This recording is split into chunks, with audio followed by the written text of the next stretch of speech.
What's up YouTubers, I've finally come to release part 2 of my top 10 vehicles under £1,000. Bear in mind though, this is for vehicles in the UK. If you haven't already seen my first video, go ahead and check it out.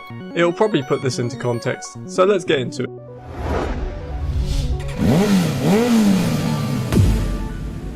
So at number 5 on the list, we're going to be starting with the Toyota Yaris. While it may not be the quickest accelerating car with a 0 to 60 time in about 12 or 14 seconds, what you're getting is a super reliable and cheap to maintain, great little Japanese starter car with pretty decent insurance prices, as you can see from the video. Also, from what I've found, average for sale prices range from £500 to £900, with cars having between 50,000 and 100,000 miles, and years ranging from 2001 to 2006. As I said, it's not fast, with a top speed of about 100 miles an hour, and it doesn't have the sportiest look, but it will get you from A to B reliably for a very long time.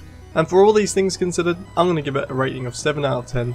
Next on the list, at number 4, we have the Skoda Fabia. The main reason it's so high up on the list is because of the price point and the reliability that it offers. As you can see, you'll be paying around £300 to £500 for a Fabia with an average mileage of 80,000 to 100,000. Now obviously it's not the sportiest looking car, and it has a slow 0 to 60 time at about 11 to 16 seconds, depending on if you have the 1.2 or 1.9 engine. Now all things considered, it's a good reliable car, and it has great MPG if you get the diesel version, and insurance prices are great, being the lowest on the list, as you can see here. So with the stigma that Skodas aren't actually good, they are. You just have to look after them like any car. So for my rating, I'm going to give this a 7.5 out of 10, because I think these are great starter cars and have plenty to offer.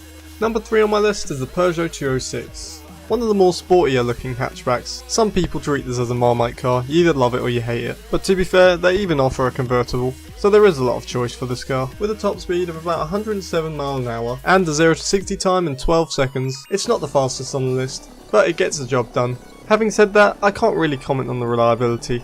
So personally, I'd get it more for the looks, as it is one of the better looking cars for that price point. Now for the price, you'll be paying around £400 for a 206 with 70,000 to 100,000 miles, which is not bad at all. And insurance isn't that bad either, at around £600 personally. So for my rating, I'm going to give it an 8 out of 10 for its great looks and competitive price point for both insurance and buying it outright. The only thing you have to deal with is seeing other Peugeot 206s everywhere, and I mean it, there are so many around, which is good I guess if you need some spare parts.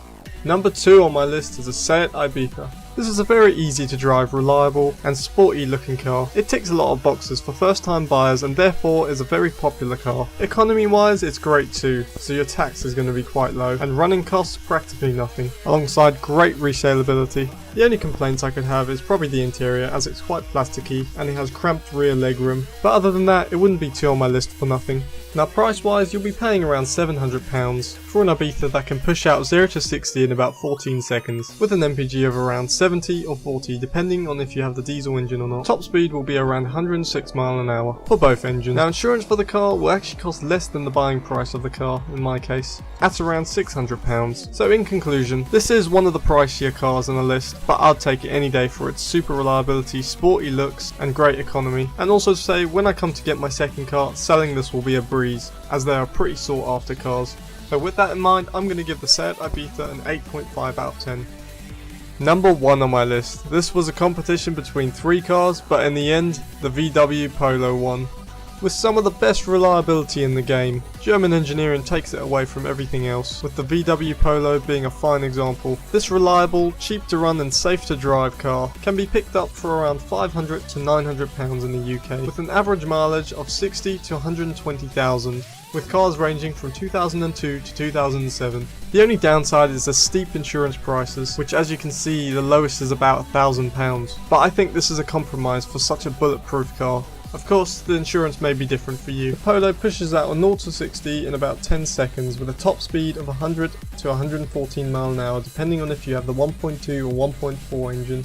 This happens to be the highest speed on the list so far, which probably accounts for the high price of insurance. But don't let that put you off, as these cars do also have a great resaleability, as they are so popular and have great build quality. So for my rating, I'm going to give this a 9 out of 10. The only reason it didn't get a 10 is because of the high insurance price. But remember, this is my personal opinion, you might have had a Clio at the top for all I know.